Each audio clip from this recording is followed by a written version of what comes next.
From our New York studios, let's go inside her story with Jackie Reed. Good morning, Jackie. Good morning, Tom, Sybil, and Jay. Listen, you guys, for many women, divorce can not only leave you with a broken heart, but some serious credit problems due to your ex doing things like not paying his bills post-divorce.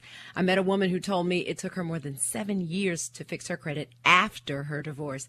But there are ways to protect yourself. I'm going inside her story with credit repair specialist Paul Oster, who is the CEO of Better Qualify. Good morning, Paul. Listen, now I would think it's during the marriage that a spouse can do the most damage to your credit, depending on what accounts you share.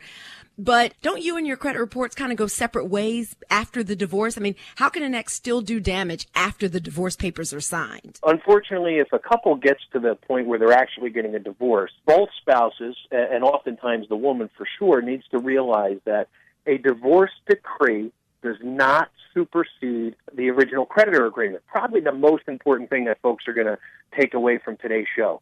What that means is if a judge orders a spouse to pay all of the credit card bills and their joint accounts, and let's say there's $100,000 worth of debt in those credit card bills, and the woman says, okay, well, if he's going to pay that, and that offsets some of the other monies in the marital settlement agreement, she doesn't take as much from a savings account or a 401k because he's responsible for $100,000.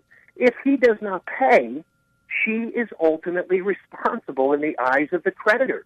And it's an amazing thing. They don't care what the judge says.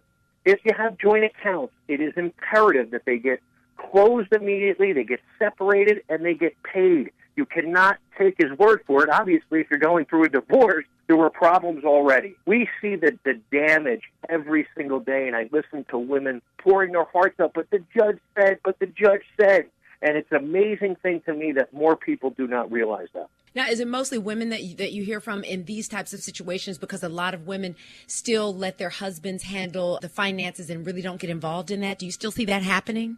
Very large percentage of our clients have come through a divorce, and oftentimes it's the woman who suffers more.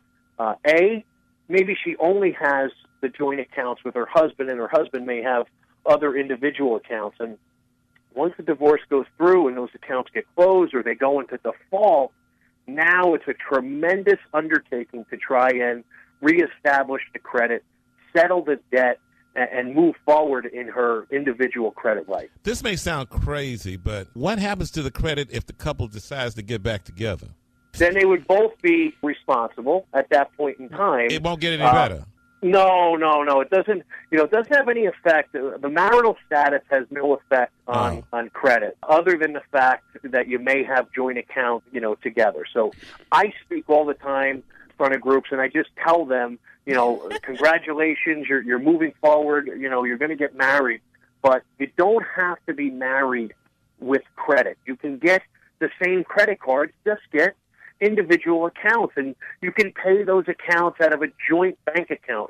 It's much easier to separate a bank account than it is credit card account. Paul, where can we get more of your tips on all types of credit issues? What's your website? It's betterqualified.com. Paul, thank you so much. All right, ladies. It's cheaper to keep them. You said it, not me, Tom. .com. Paul, do you think prenups are smart? If you don't have a lot of money?